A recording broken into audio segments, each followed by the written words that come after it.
لە ناوچەی یاکوتیای باکووری ڕۆژهەڵاتی رووسیا زانایان پشکنین بۆ پاژماوەی گورگێک دەکەن کە ماوەی نزیکەی 44,000 ساڵ لەژێر بەفر و بەستەڵەکدا مابوویەوە. زانایان دەڵێن ئەمە یەکەم دۆزینەوەی لەم جۆرەیە تاکو ئێستا دۆزرابێتەوە.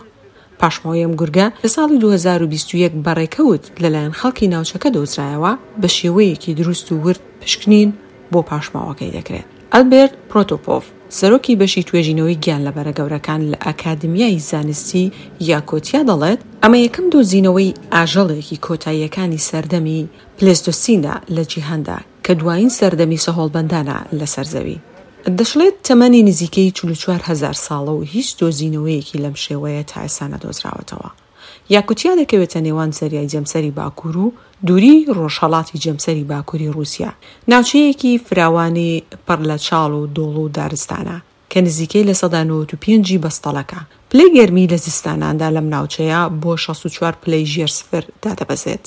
پرۆتۆپۆڤ دەڵێت لە کاتێکدا شتێکی نائاسایی نییە کە پاشماوەی ئەو ئاژەڵانە بدۆزرێتەوە تەمەنیان بۆ هەزاران ساڵ لەمەوە بەردەگەڕێنەوە کە لە قوڵایی بەستەڵەکدا ماونەتەوە، بەڵام ئەم گورگە زۆر تایبەتە.